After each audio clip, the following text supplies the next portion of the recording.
fucking go! Let's fucking go. Gentlemen, I have a million questions for you guys, and I'm looking at the clock, and we're going to see what we can do. I'm going to obviously start with congratulations. When did you ever think you guys were going to beat Jesus at the box office? Wow. Well, thank you for positioning us into a no-win cultural situation that will result in the end of our careers as we know it. Off to a great start, Frosty. Love it. Yeah, that's the way I start. No, but seriously, you guys are you're the highest grossing R-rated movie. It's incredible. Yeah, we didn't. Isn't there a line in Deadpool 2 where I say we beat Passion of the Christ overseas where there's no such thing as religion? I think there is. They didn't get me then. They get me now. Yeah. No. Look, we're thrilled with any and all success the movie's having, and I say that because we made this thing.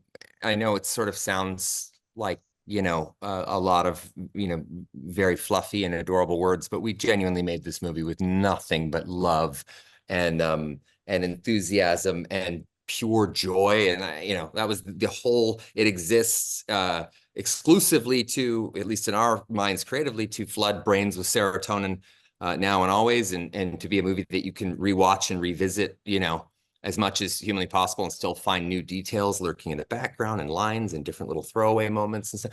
So it's also, I mean, if I may also, we really, really wanted to satisfy fans, but we also really set out to make a movie that was for everyone and that would benefit from prior fluency, but also be, as Ryan says, built for audience joy, whether or not you come to this as someone with tremendous Fox or MCU fluency. So the way it's played so broadly and replayed so broadly is all of our aspirations coming true. So definitely you catch us in a very good mood, Frosty. Yeah, and also just to add on to one last thing is like we kind of, it's not something like I think Disney would ever say out loud or Marvel, but like I've said it a few times and I noticed it's kind of caught a wind a little bit in like trade papers and stuff, but we were kind of making a 4-quadrant R-rated movie. And I mean, ultimately that was the goal. And like, if my kids can enjoy it as much as, I'm not telling other parents to take their kids, I'm saying I took my kids, and if they can enjoy it as much as some of the other movies that they also enjoy, like Inside Out too and whatnot, I feel like we've done something pretty special and pretty cool and something to be proud of. So I asked you guys this at the junket, and I'll bring it up again. I mean, people genuinely love this movie, and they love the collaboration of the three of you. Have there been those additional phone calls after all this box office success at Marvel being like, so let's talk about the future? I don't, I would say that, Shawn and I have been, pretty clear and I think in the most loving way, because talk about the greatest uptown problem any human beings could have is, a studio like that saying, what's next? Or how can we make something, else? And but this movie was made as a complete experience. It wasn't meant to be a commercial for another movie. It wasn't meant to be any of that stuff. And I think that there's like, I think I get a great deal of joy making a movie like that. But honestly, right in this moment, I have no idea if I'll ever wear that Deadpool suit again. And I hope I do, but I don't know. I mean, it's right now is a time to just kind of hang it up for a bit and see what happens next. And I will say, because a lot of people have asked me, were you pressured to service a next movie or to set up something in Avengers or to, really, to their credit, neither Disney or Marvel ever asked us to service anything beyond one really satisfying self-contained story. And we made exactly that with their support. So as far as the future, time will tell. So I'll ask the most important question. Ryan, what version of Deadpool is behind you on that desk? Is it a collectible? Is it the actual thing? No, that's I have let me show you here. I have how great would it be if I wasn't wearing pants. It was I have Wade's buff scary eyes. Oh damn, that's the mold we used to make the that Monica Huppert, our makeup artist, who I've worked with since I was a teenager, no joke. She uses that to sort of, figure out how we're going to do makeup. And this is the bust from Deadpool 1. And obviously it means a lot to me because it's kind of, I don't know, sort of like my mothership. So yeah, it's there. I also have the full Deadpool suit in my basement, which scares my kids. I'm going to get into, I have a ton of questions that I got from me, the Collider staff, and off Twitter. So let's just jump in. Right. So how close was Taylor Swift to being in this movie? It's a good question. I would say I'm gonna just go with next question, please. Okay. I'll move on. I'm not going to force you guys to answer I anything. mean, anyway, we'd be insane and the luckiest human beings on earth to have any involvement from Taylor. Just the fact that she watched the movie and loved it, that was plenty for us. So You said at the junket there was one joke that Marvel asked you not to include. What was that one joke? I will never ever say. I honestly, like, it would be easy for me and Shawn and certainly Hugh and anyone else, my entire Maximum Effort company, to sort of position Disney and Marvel as like the stern, uptight, conservative parents in this situation. But the reality was it was the opposite, and that was probably the biggest plot twist for all of us, was that there was nothing but supreme and unconditional support from them. There was a note about this one line, and I'll say this, which is that I was asked to take the line out. I was not even mandated to take the line out. You know, to quote someone in a very high position of leadership at Disney, I'm in for a penny, I'm in for a pound. And if you take it out, I'd love it. If you don't, I will still love and support you, this movie, and all the hard work that went into it. So come on, like that's a pretty.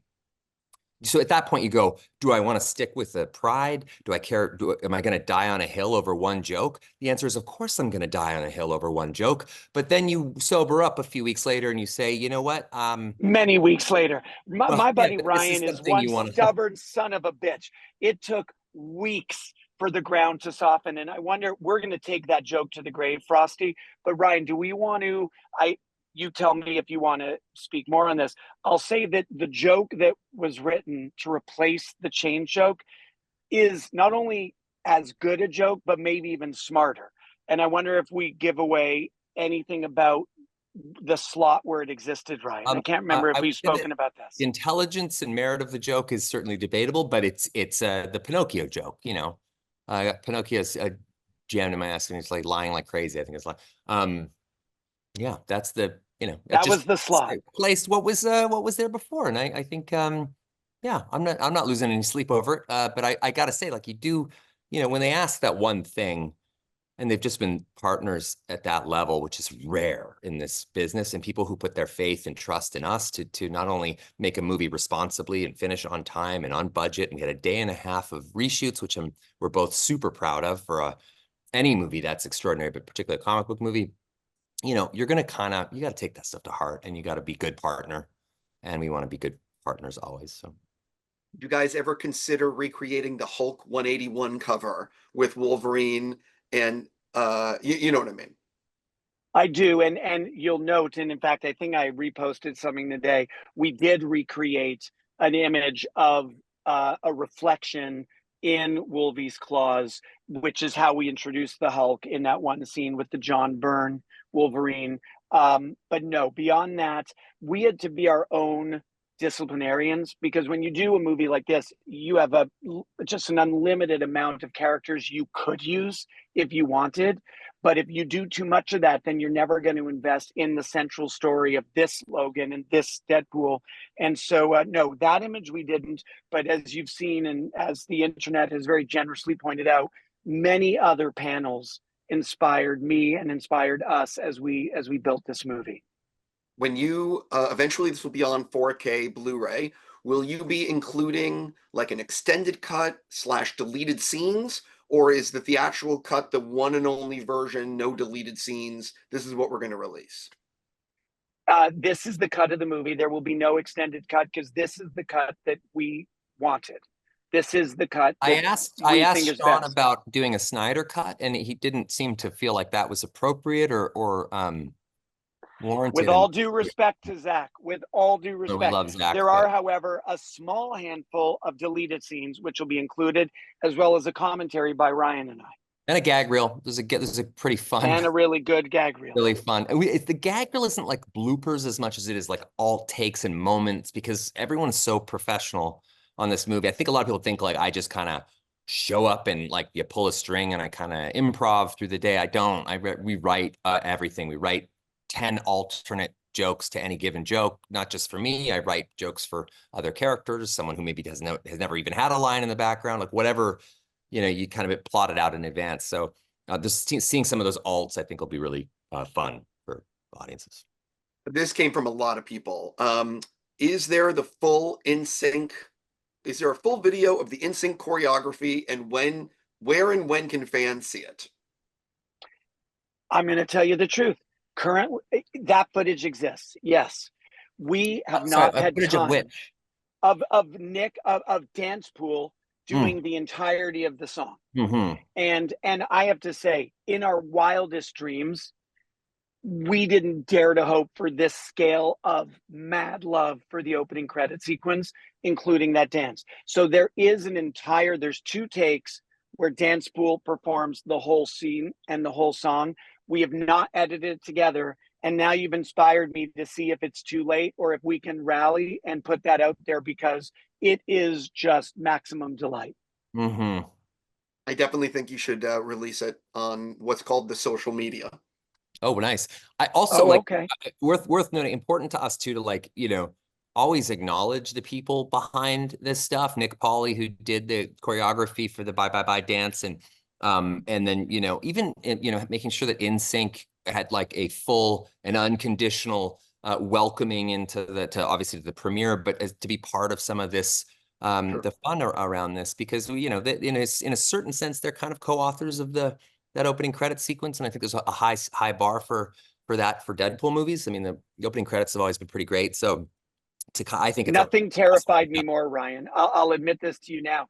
No aspect of this movie, because Deadpool 1 and 2 are awesome, and so the bar was high, but no aspect of that high bar scared me more than the title sequences, because they're both so good. And I remember spending a few sleepless nights thinking, how can we meet that bar? How do we even have a chance of maybe exceeding it? And so that's why the reaction of the title sequence is so meaningful to me. And I'll share this anecdote super quickly, because lots of people are watching this. We had the opening, we had the premise, we had the action scene, we had NSYNC, we had the song. And then it's time to go and explore title treatments. And we did, as movies always do, which is you talk to a number of title houses. And you're just going looking for an approach to the font, to the titles. And one of those houses, called Method, which had done work on both other Deadpool movies, but they were just one of many houses, one of like 5 different title houses. They pitched a font. And then they go, we had an idea. It's not really a title idea, but it just makes us laugh. And what about if Deadpool is dancing? And literally it was a title house that came up with this idea of this intercut with dancing and changed the entire DNA of the opening sequence. So you never know where a great idea is going to come from. Yeah. And we picked that up on a day where we had one shoot day in LA to get Jon Favreau, which was just after we'd finished principal photography in London. And so we grabbed the dancing stuff on that day. Easy. How many Easter eggs have not been found in the movie yet? Hundreds, as far as I know. Yeah, I'm waiting for, there is, hang on one sec. Let's wait here for one sec, because I don't want to lose reception. See, I respect our time.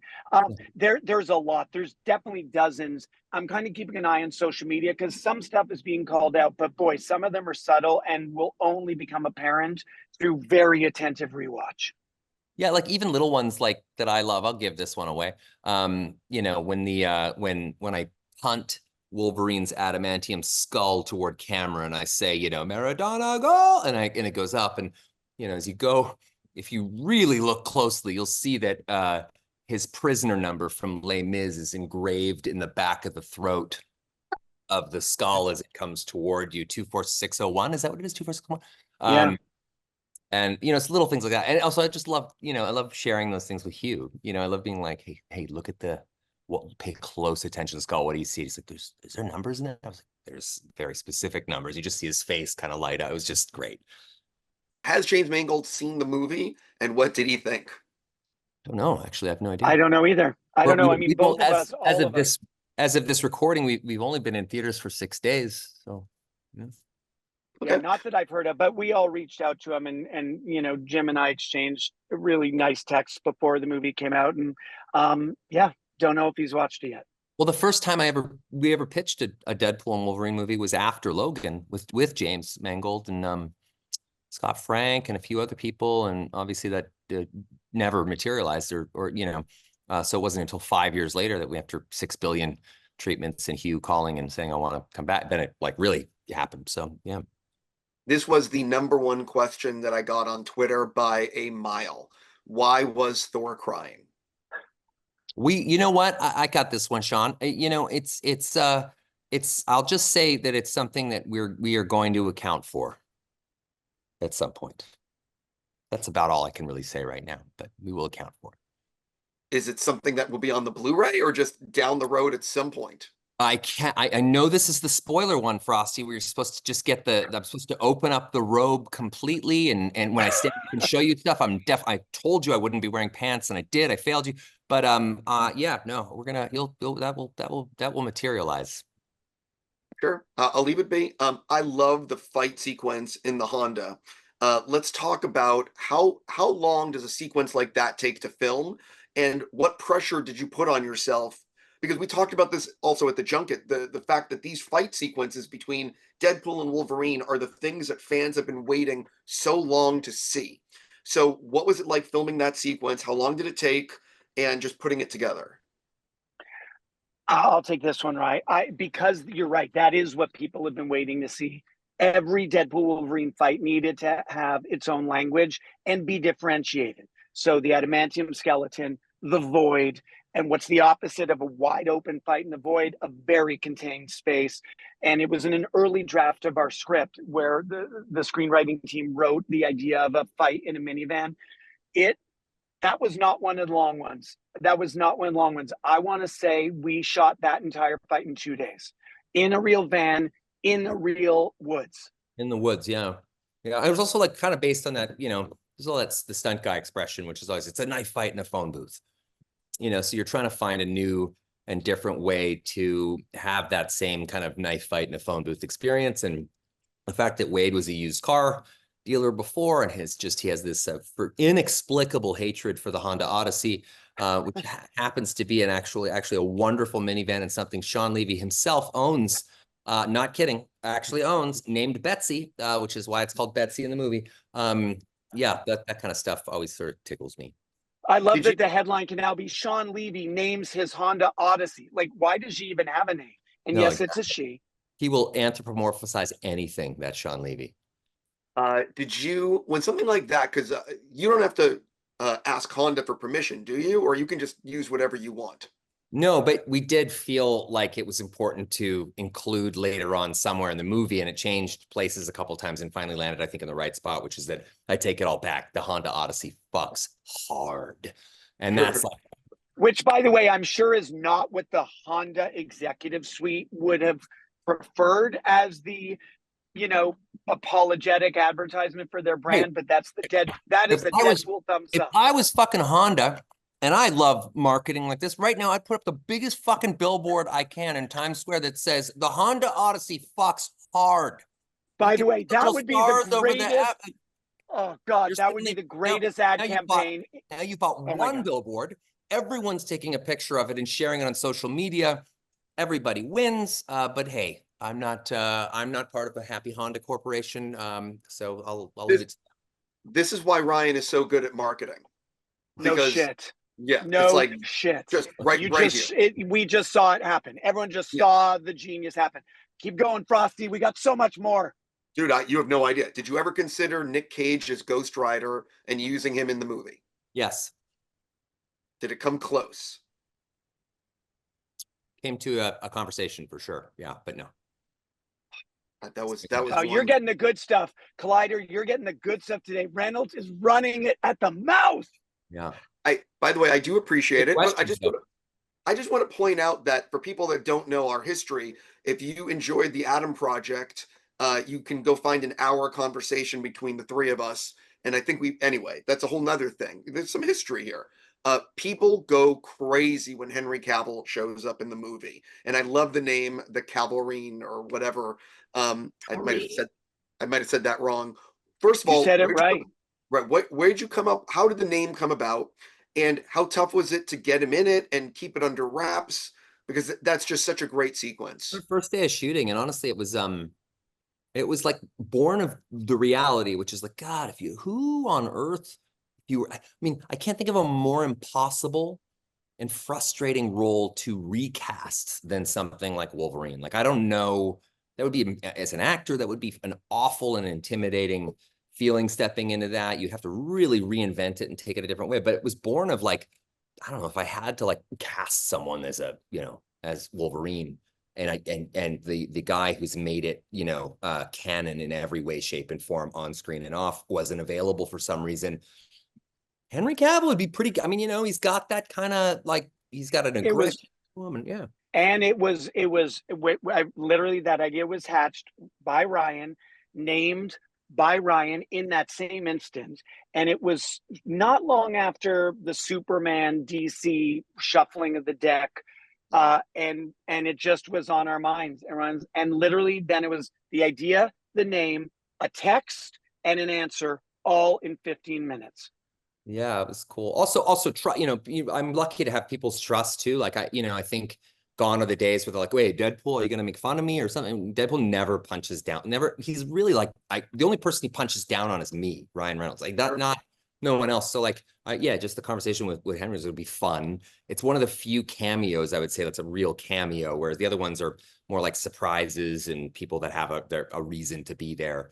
But he was a great sport, and we love Henry, and I will do anything for him to pay that forward. I am a huge fan of Henry Cavill, and I will say that it is the only cameo in the movie. Everything else is, a full character. So how happy was Chris Evans when you asked him, because he was going to be able to curse his brains out in a Marvel movie? Shawn, you want to do it, or want me, or what? You know what? Ryan, you said that was so you. I'll just say that over the moon happy. In fact, it was the on-ramp to yes, because Ryan and I reached out to Chris. Chris had done a great brief cameo for us in Free Guy. And Ryan, in under 10 minutes, wrote the end credit button and wrote one of the great dirty monologues in the history of cinema and sent it to Chris. And Chris was like, if that's in the movie, I'm in the movie. And so from that moment, we knew what the tag would be. There was never a discussion of cutting it out or moving it. And Chris came in and just murdered it off book, fully memorized, 2 takes, nailed it. We're so grateful to have him there. And, he's only there for 2 days. Like, if you think about how much he did in just 2 days, it was crazy. And that's Shawn. Shawn is a guy that is, I will say right now that I've never in my life worked with a director who has more of a handle, like a military general that also like is a Dutch impressionist on the side. Like, so many tools in Shawn's shed with like just getting shit done on a movie, and done very, very well, unique, and like there's a stamp to it. And like the Chris Evans experience, I was panicking because 2 days, it's like if one person is 15 minutes late, we're fucked. Like, it was one of those kinds of situations. And particularly given this, most of the huge chunks of the movie were shot in natural environments because we didn't want to shoot on a soundstage. But because of the strike, we had, in the summer we were shooting, we'd have 10, 12 hours of daylight, 13, 14 sometimes. But when we went back after the strike, we had 7 hours of usable daylight and had to kind of make sure everyone stayed on set. Like, no one goes back to trailers or hangs out. We have to stay on set. And just and Chris came, and I was like, hey man, do you want cue cards? I know this is like rapid fire kind of, he was like, I'm not a fucking rookie. He just like came in and murdered it. And like, I still get, it's the only time in the movie I am fucking up a take laughing, except I'm thanking God I have a mask on. because I was deathly quiet about it, but I was giggling like an idiot under the mask as he delivered that. I would have wrecked everything if I weren't wearing that mask. But although Ryan, I want to add the only other time where Ryan could not keep it together, Channing Tatum doing the line about laying them buttery nuts all up in my mama. And I shot out of there and I was like, "What's up, Doc?" What's up, Doc? The way he did it though, with this like sort of moon-eyed kind of "What's up, Doc?" Just like he himself was back there flying out of his mother's cavernous. Well, just crazy. I mean, the whole thing was. I couldn't keep a straight face there either. I think again a mask, but I was audible and I wrecked stuff. So one of the highlights of the film is when you introduce X-23, Blade, Elektra, and Gambit. One of the things about that though is, how early on did you know it was going to be those 4 characters, or was that one of those things early on where you're debating who can we get that can actually be in this movie for more than a few days? You know what I mean? Like, just talk about. Yeah, no, honestly, Steve, we knew early because we knew that it wanted to be characters that fed into this idea of legacy. And so immediately early on, we arrived at Elektra, we arrived at X-23 and Blade. And then this notion of cutting against that grain with this character who never got a beginning, while others are aspiring to an ending. So we knew pretty early on it was not based on availability, it was based on story. And this is remarkable. Those 4 actors came to England a week early to learn and rehearse their choreography. And then the day before they were supposed to shoot, the actor strike shut down the movie. They all flew back from Europe, back to the States, and then came back again months later in the dead of winter and showed up and delivered. And there was just like I don't recall being that bummed out. I understood why we had to strike and totally supported it, but like I was sure we were never gonna ever see them again or get them back. They were perfect. And it was a lot of people, really just the criteria for that casting and why we thought of them was they were folks who just didn't have a third act. For me, there was a real personal connection to Wesley and Blade. And, I believe that without Blade and what he did, I think in 1998, I think that movie was, I don't know that there's a Fox X universe. I don't know that there's an MCU, I mean, I don't think people acknowledge how pivotal Wesley Snipes' role as Blade is in the sort of overarching cinematic comic book world that we all see, that is so imbued in every aspect of film culture at the moment. And so that was a big one, and then of course Jen Garner's Elektra, who just again didn't really ever get her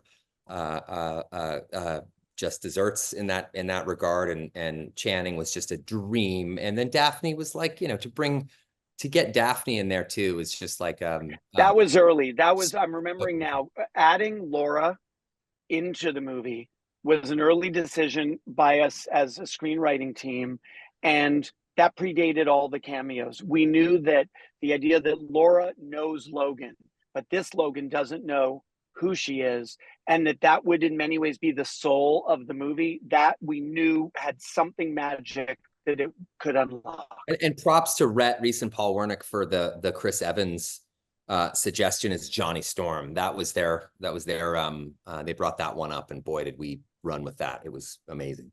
That brings the house down.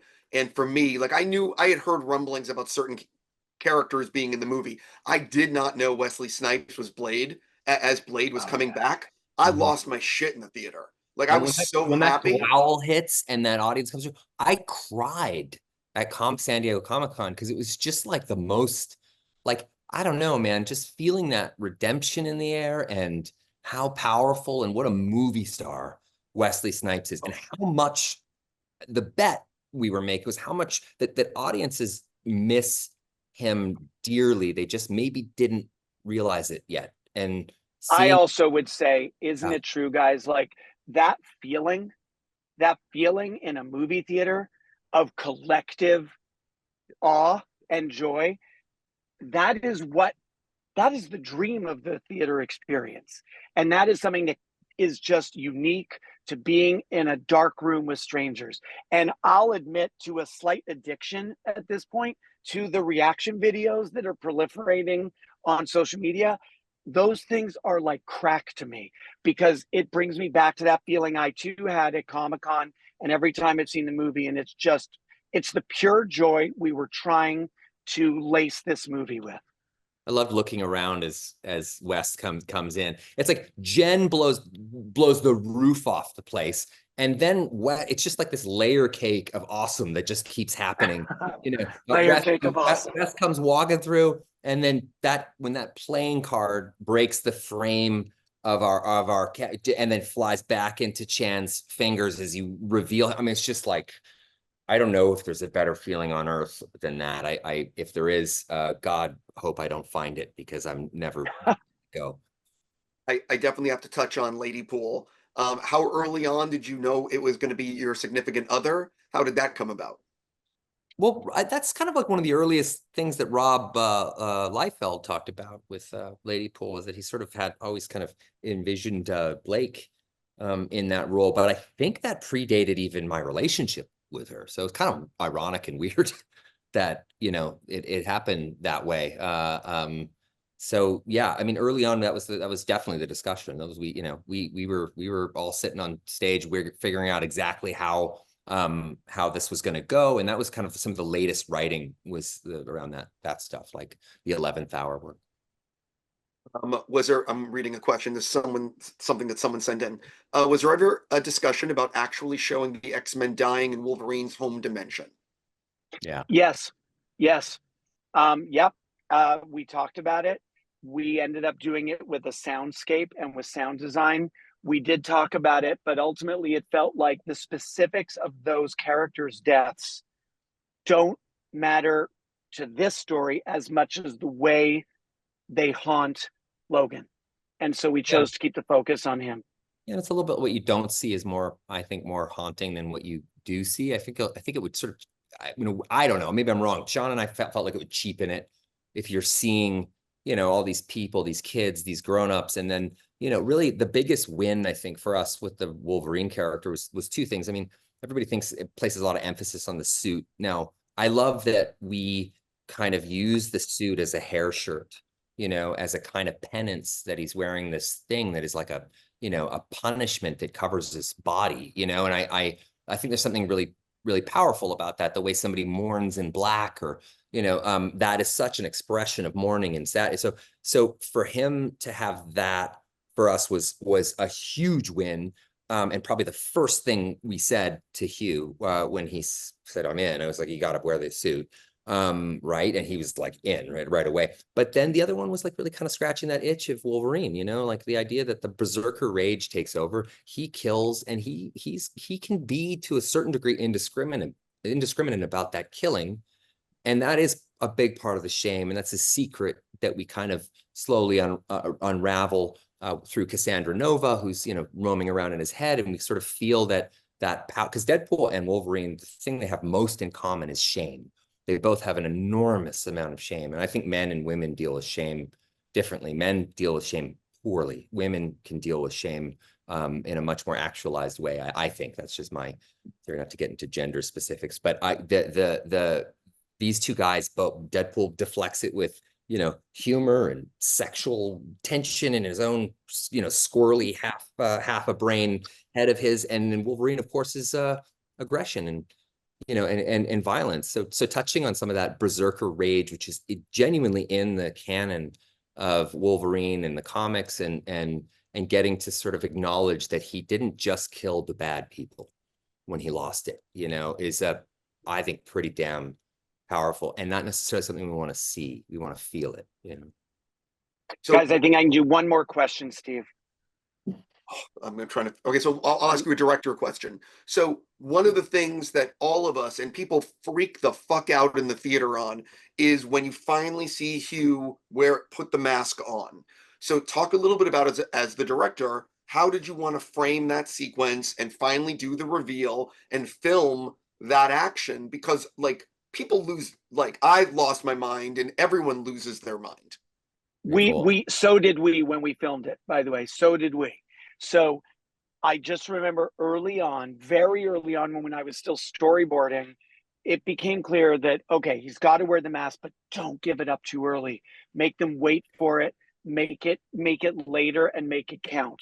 And then we were shooting that day, and when Hugh pulled it on, we knew that we were going to undercut it, right? We were going to undercut it with Deadpool makes an incredibly, first he says he saved the good stuff for special occasions. Wolverine says killing mostly. And then That smile. Deadpool There's a makes, little smile on his face when he says we it. love that Very reading. I mean, unsettling and wonderful. yeah, we love, I mean, that's one of literally 500 readings of Hugh's that Ryan and I are obsessed with. But we just knew that that moment would land. And so it had to be something that the audience waits for, and that it's really suiting up for the ultimate battle royale, which was always going to be this single shot lateral tracking move of Wolverine and Deadpool for the first time not fighting each other, but fighting together against the Deadpool Corps. Yeah. What And if Madonna had said no?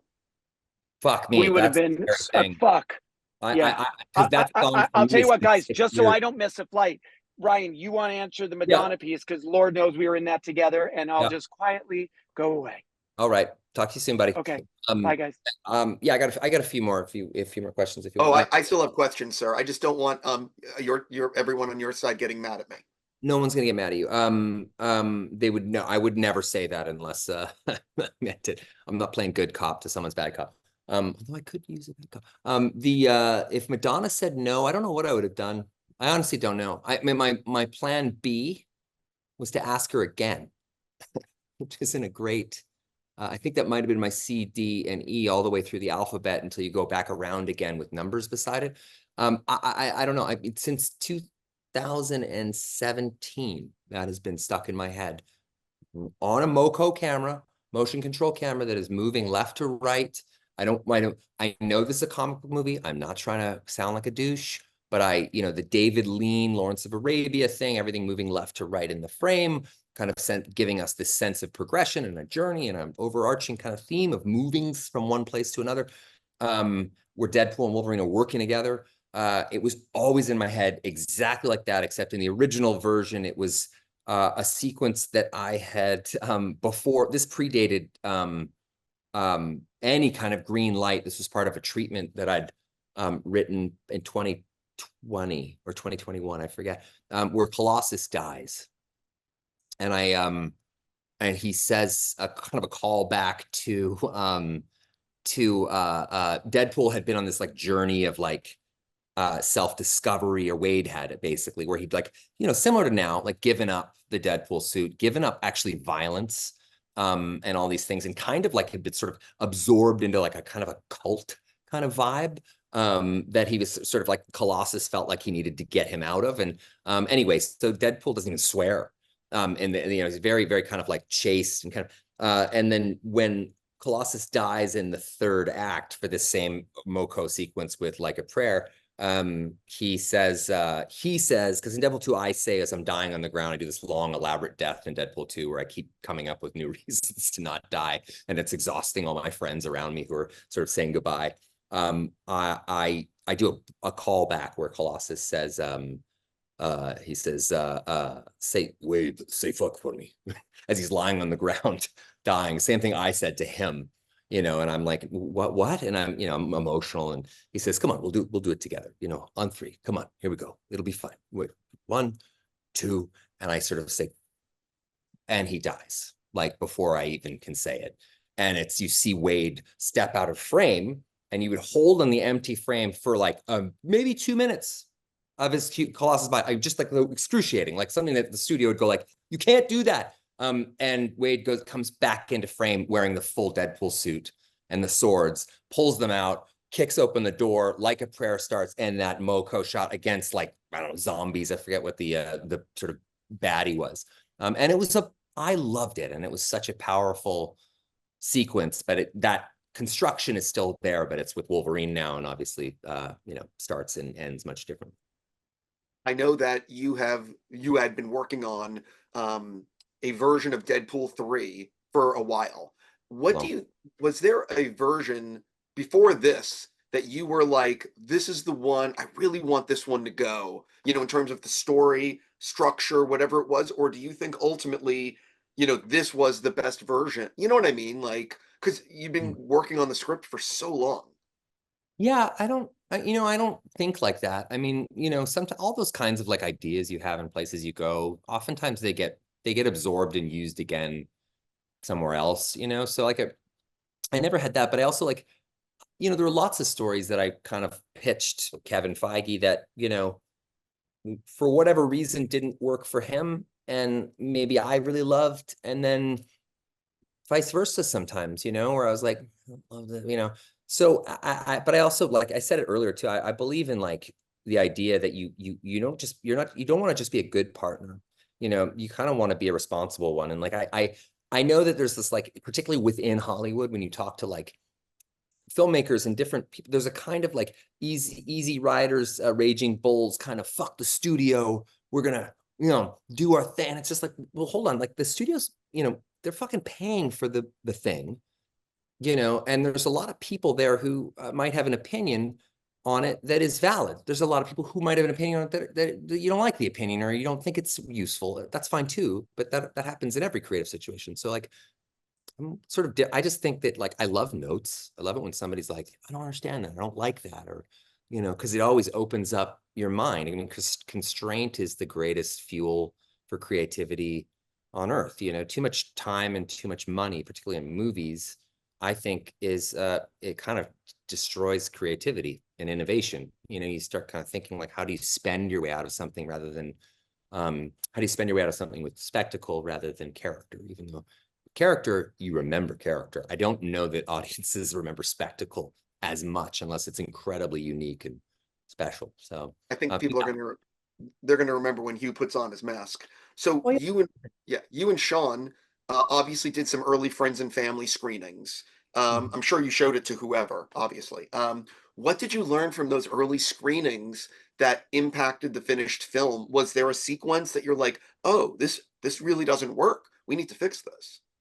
Yeah, there were a lot of little moments here and there. The overall always kind of worked, which we were really lucky to have. But that's, again, like, credit to really like the most thorough development phase, where there was no version where we, meaning Shawn, myself, and Hugh, were ever going to step on any set or even go to London to begin prep without everything laid out, like without a script that we felt was airtight, without alts written on a separate document that we had at our disposal, with like all of these factors. So I felt like the movie got off to a great start, particularly given the history of comic book movies and how, like, it's like date and poster first and quality second sometimes. So yeah, but in the Friends and Family, it was one of those unusual movies too, where we didn't really have the option of just showing it in Dallas, Sure. which even Deadpool 2, I remember our Dallas test screening being like this, like, game-changing, incredible moment. We had to sort of be stuck with, and rightly so, the kind of Marvel system of testing movies, and it's a lot more in-house, and but still got all the data, I never get that right because I'm Canadian. Got everything we needed out of it. And I want, Descent. So does Shawn. Shawn is like so good at dealing with something that might feel heartbreaking for a filmmaker. He's so good at, like, killing darlings. And that's kind of what you have to do. Really, like, it's about those test screens were about shrinking the movie as opposed to changing as much. Yeah.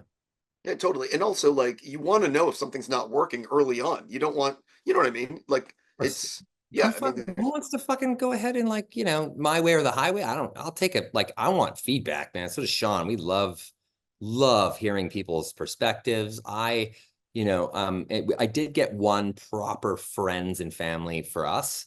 So I had every friend from every background, every kind of aspect of society and life in that room, just to make sure that, we were, giving everybody what they wanted, bending without ever, breaking, and I never wanted to hurt or have anybody in any part from any aspect of our world feel ostracized or excluded or kind of shitty about something that's in the movie. So I really like went through a lot of those kinds of things to make sure that everyone felt like this was great, and I'm so grateful for those screenings.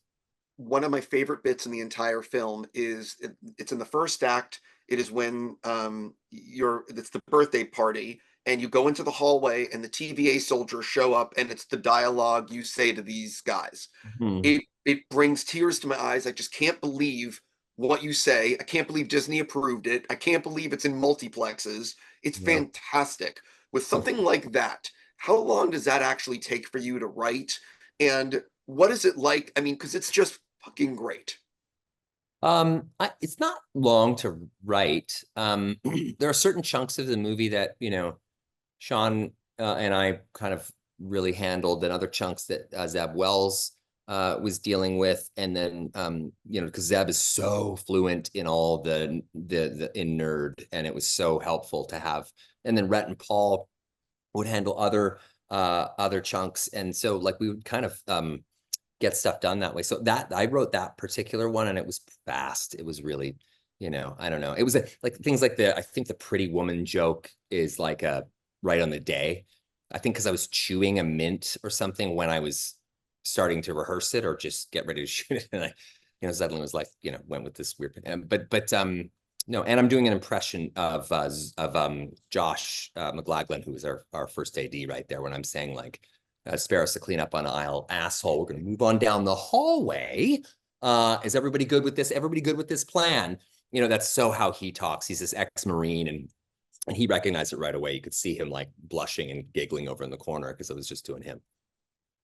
You have Cassandra in the movie. How much did you guys debate having Patrick Stewart or James McAvoy as Professor X somehow in the film? That was never a discussion, albeit two utterly marvelous actors and what they've created is just fucking incredible. No, other than like, the movie serving as a something of a eulogy to an entire era, a bygone era, being the Fox universe and how important it was to Hugh, to me, to Shawn, where we are the salad days and the best moments of our whole career were spent at 20th Century Fox and at that studio and making, stuff that has like changed our lives, all three of us. So everything we did was just in kind of to honor that, that world. And also felt like it was a zig when people are expecting a zag. When, Deadpool and Wolverine entered the MCU, you're thinking, oh shit, who are we going to see from the MCU? And, the answer is it's Happy Hogan. That's who you guys are in the MCU. So yeah, we had all we needed though. Cassandra Nova, as soon as we saw the imagery of her hands, Cassandra's hands in someone's face and head, we just thought that was so cool and gave us a chance to see inside the minds of these guys for a moment and what really makes them tick and what really matters to them, the things that they don't say out loud. And that's what it was like a cheat code for that too. And then of course, Emma Corrin is just, they are utterly incredible at their job and so utterly enigmatic. And what an honor and pleasure it was to watch them just in a close up too. It was just crazy. Oh, they are fantastic. 2015 Fantastic Four. Did you think about putting someone from that movie in this? Yeah, that was a part of it, but like you're never going to get the mislead like Chris Evans, with him doing it and the kind of license to thrill after that with Chris. So, and also we were trying to be mindful of the budget. We were trying to make the movie. We always understood it's rated R. It's it isn't a blank check, and part of our responsibility is to return the investment that they're making in us. So I never want a budget that I don't feel I can make good on. And the more kind of toys you start asking for and the more kind of characters you start wanting to license, the deeper into that sort of point of no return becomes. The post-credits Fox Memorial thing, all that video is so good.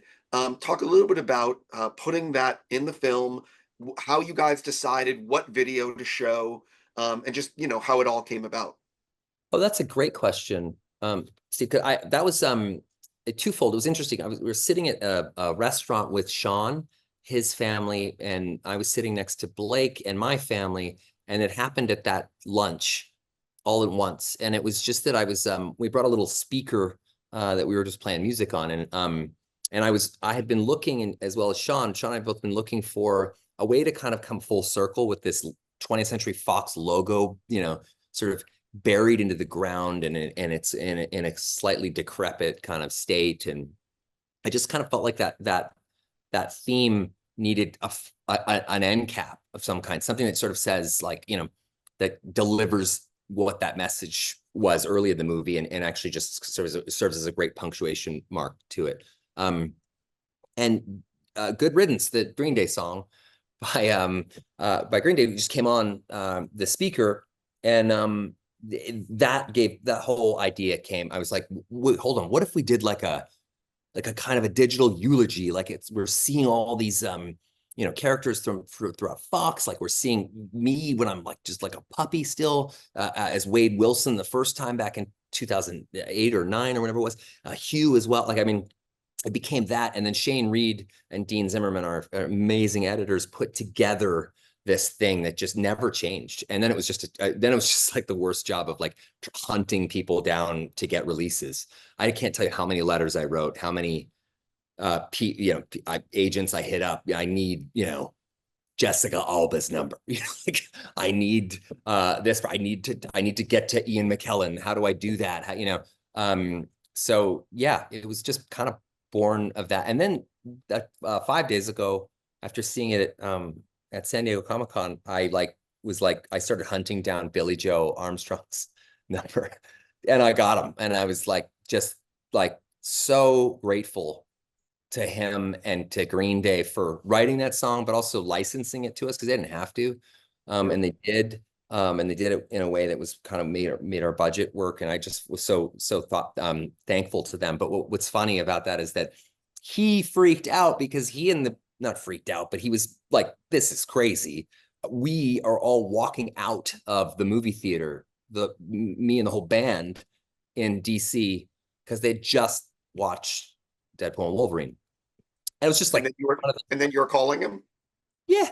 Like I was just at Kismet, I'm like, it was wild. But anyway, they're so talented. And I just like people like that who step up, and Avril Lavigne is another one, I mean, we have everything in the movie. Aretha Franklin, from Jay-Z, T.I. to, Madonna and Green Day. It's just like a soundtrack that I genuinely like love.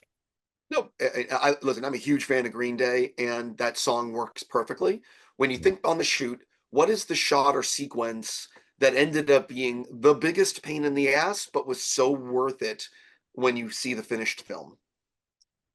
I would say the hideout, where we see these legacy heroes, Blade and Gambit and X-23 and certainly Elektra.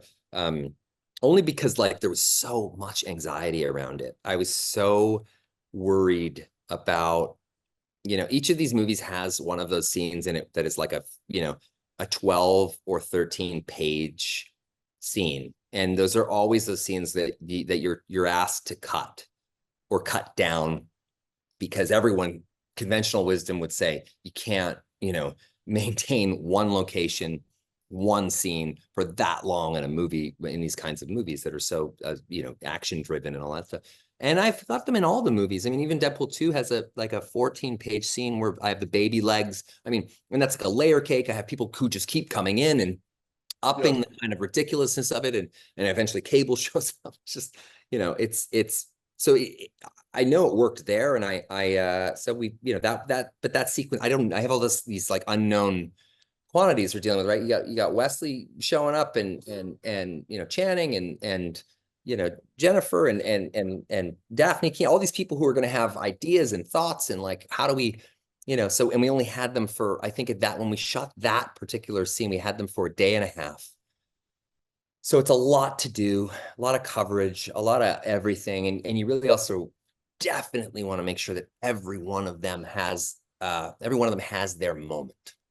That was the kind of biggest edict that Shawn and I had from the jump, and Hugh too, really was like making sure that every one of those people, every one of those characters that people, you know, some people have grown up watching and knowing had a wonderful moment in the movie, a moment to shine, a moment that has nothing to do with Deadpool or Wolverine, where they get to, you know, but I would say that that sequence was the one where I was just definitely kind of nervy. I don't think people understand like how little time a day and a half is on a shoot. You know, they hear like a day and a half, oh, that's a lot of time. But the average person doesn't understand. Like filming that fight sequence in the car in 2 days. I don't understand how you did that. Like I truly Yeah, don't. I do, but you know, I'm not saying this to blow smoke. And the most incredible crew, you know, Alex Kishkovich, who's doubles me as Deadpool since Deadpool 1, who, you know, is a diehard Deadpool fan as well, just like, you know, coming into it with that kind of passion. George Cottle, whose, you know, name is synonymous with Spider-Man No Way Home and different, you know, people that were like organized, ready, and like, you cannot underestimate the power of enthusiasm. Nothing good was ever made without enthusiasm. And this crew and this group of people, I would even say right down to DC, his name's Dave, who's our focus puller, like with Dogpool running toward camera on a long lens. I know that's super technical and nerdy, but like that is a hard shot to keep sharp. You know, you have a moving object with a fucking 4-foot tongue running at you that looks, you know, like this ancient anal shit knot, and you got to keep that sucker crystal clear the whole way. I mean, that's talent, right? I mean, so the whole crew, George Richmond, who I've shot a few movies with, all the way back to Safe House, you know, just like his dad, I shot movies with, Tony Richmond, who did Just Friends, and he shot Hard Day's Night and the Beatles Get Back and all that back in the day. So like just working with like amazing folks is how you get results like that. And you know, and I can say this too, an 11-page or 12 or 13 or 14-page scene in any comic book movie, if you were to aggregate out what it would take, that would be weeks. Oh, no, Not just a talkie scene, just your average compliment. I mean, just very hard to get that much coverage and efficiently. yeah, I actually love it when I speak to people who really nerd out on the filming because the Collider audience, that's what they're interested in. You know, it's not just about, it was great working with that person. It's like, you can't believe we shot with this lens on this day with the you know what I mean? That kind of stuff. Yeah, and it's all of our passion. You know, Shawn and I both kind of have that same thing where we're kind of overly accustomed to providing feedback for people as well. So like, you know, like our legacy heroes, I would, you know, every one of them, I probably text every one of them 100 times since San Diego, just like gratitude and just like like a sense of just, did you see this reaction video? Like it's just so much fun to sort of trade and joy like that, and you know, with a hint of nostalgia and also just a reminder of how kind of legendary folks like, you know, Wesley and certainly Channing, you know, obviously it's, you have such a breadth of work there. I mean, you know, Jen and Daphne, incredible actors, incredible iconic people, and what a privilege. Yeah, I got to go with you, but just real fast. Do you know who 616's anchor person is? Nope. Okay. I don't. Like, are you asking me, do I like, is this like a trick question? Like, you know No, who? I'm just, no, I was just, No, no, I don't, haven't asked. You know, I've asked other questions about what's coming. That's not what I've asked. Anchor being also is Kevin Feige. That was a great Kevin Feige note, to use that kind of device of an anchor being, and who better to hold that than Hugh in the X-Men 20th Century Fox, you know, universe. Hugh is an anchor being in my real life, you know. I mean, like he it's not, I think one of the great things about this film is it sort of documents a friendship on camera and certainly in the movie, but it's also authentic. I mean, like, you know, Hugh and I, the lead up even of the movie felt like a prelude, like a whole movie unto itself of the promo and the marketing stuff. But it was also just for us, it was like something we'd been looking forward to for a year and a half, knowing that we'd get to go travel all over the world and talk about this movie, but also that, you know, what a lucky job we have to we constantly remind ourselves of that, like being really grateful that we get to go to places like, you know, Shanghai and Seoul, Korea and Berlin, and then to Brazil and then back to London. I mean, just like unbelievable stuff. But like Hugh is kind of, he really is like an anchor being, you know, in my life, and Hugh and Shawn are two of my closest friends. And that's not like they're my best friends. And that's not really, I say that unabashedly, and they do too. And I have, you know, 17 or 16 and a half years with Hugh, and, you know, having known Shawn for 10 years, but also feeling like he's a creative brother of mine is, you know, something that at my age, I'm 47 now, I know how to appreciate that. I don't know that I would have in my 20s or even in my 30s. Like at 47, like I know how to appreciate this moment of Deadpool and Wolverine doing what it's doing in this crazy historic run, whatever you want to call it. It's I know how to deal with those feelings in a way that's pretty fun and pretty responsible and pretty cool. And I think Shawn and Hugh certainly do too. And we're all very lucky to kind of be able to be at this place in our lives to appreciate it. I was gonna say, I got to stop. You've been very, very generous with your time, but I totally agree with you that it's only when you are in this business for a while and see the really how fickle it can be, that when you have a moment like this, you really can appreciate what's happening for you guys and how Yeah. rare it is. Yeah, it's something, yeah, I'll never take for granted. So how lucky to recognize it too. I realize I'm lucky, you know, as well. So yeah. Yeah. Listen, man, I really appreciate you giving me so much time, and you know, always the best.